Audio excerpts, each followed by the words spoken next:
Assalamualaikum warahmatullahi wabarakatuh.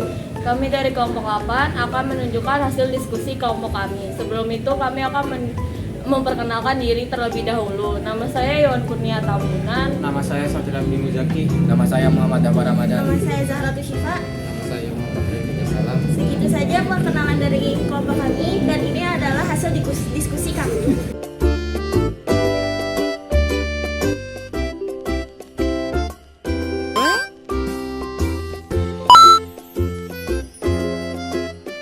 Kau bermasalah jiwa, aku pun rada gila. Jodoh akal-akalan neraka kita bersama. Kau langganan menangis, lakimu muntah-muntah. Begitu terus sampai iblis tobat dan sedekah. Terkadang rasanya leher terbakar hingga pagi. Seperti aku hidup berpasangan dengan api. Berhenti, ulangi psikolog dan terapi. Aku isi bensin, kita coba lagi. Tapi sebelumnya, sejuta sayang untukmu cinta. Karena aku pun bola panas juga, kadang lebih atau sama parahnya.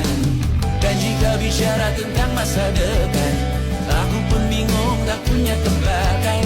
Lagu cinta untuk akhir dunia, lihat kami nyanyikan ini bersama.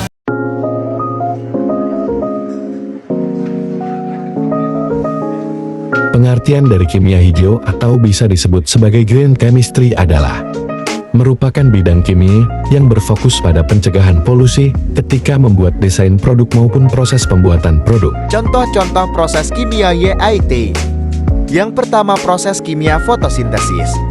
Yang kedua, proses kimia pembakaran tidak sempurna, dan proses kimia yang ketiga yaitu perkaratan besi. Yang pertama, proses kimia fotosintesis. Fotosintesis adalah suatu proses pembentukan karbohidrat dari bahan organik yang dilakukan oleh tumbuhan, terutama tumbuhan yang mengandung zat hijau daun atau yang biasa disebut klorofil. Ini adalah persamaan reaksi kimia untuk fotosintesis. Penjelasan dari reaksi kimia fotosintesis yaitu, reaksi fotosintesis yang dibantu sinar ultraviolet memerlukan gas CO2. Dengan adanya fotosintesis akan mengurangi jumlah gas CO2 sehingga berperan dalam mengurangi pemanasan global. Produk dari reaksi fotosintesis adalah glukosa C6H12O6 dan gas oksigen atau O2 glukosa sebagai sumber energi bagi tanaman untuk bertumbuh, sedangkan gas oksigen yang dihasilkan bermanfaat untuk kehidupan manusia dan hewan. Yang kedua, proses kimia pembakaran tidak sempurna yaitu dihasilkan bila tidak ada oksigen yang cukup untuk membakar bahan bakar sepenuhnya menjadi Cl2 dan H2O.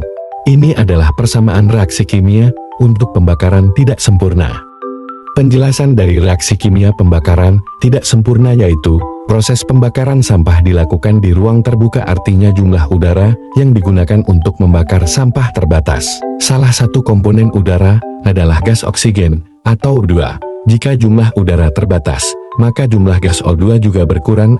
Akibatnya pembakaran sampah menghasilkan gas karbon monoksida atau CO dan padatan arang karbon atau C yang dapat mencemari udara sekitar. Yang ketiga, ada proses kimia perkaratan besi. Korosi atau perkaratan adalah perubahan logam secara fisika maupun kimia akibat hilangnya fungsi mekanis logam tersebut. Contoh peristiwa korosi antara lain karat pada besi, pudarnya warna mengkilap pada perak, dan munculnya warna kehijauan pada tembaga.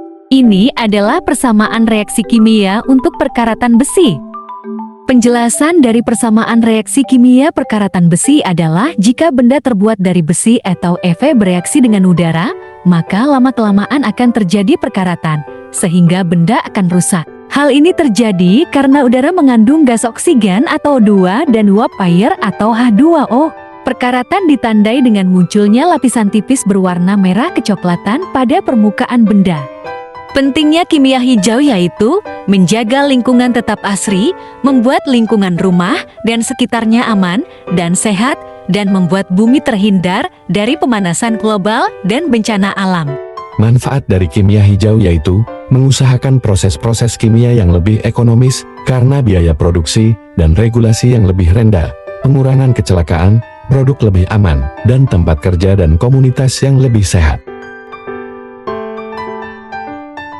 Kimia hijau memiliki 12 prinsip yang berfungsi sebagai panduan pengaplikasian kimia hijau dalam tindakan nyata. Ke-12 prinsip kimia hijau yaitu: pertama, mencegah limbah; kedua, memaksimalkan atom ekonomi; ketiga, mendesain proses sintesis yang aman; keempat, mendesain produk bahan kimia yang aman; kelima, menggunakan pelarut yang aman; keenam, meningkatkan efisiensi energi dalam reaksi; ketujuh, menggunakan bahan baku yang dapat terbarukan; kedelapan, menghindari derivatisasi dan modifikasi sementara dalam reaksi kimia; kesembilan, menggunakan katalis; kesepuluh, mendesain bahan kimia yang mudah terdegradasi; kesebelas, penggunaan metode analisis secara langsung untuk mengurangi polusi; kedua belas, meminimalisasi potensi kecelakaan.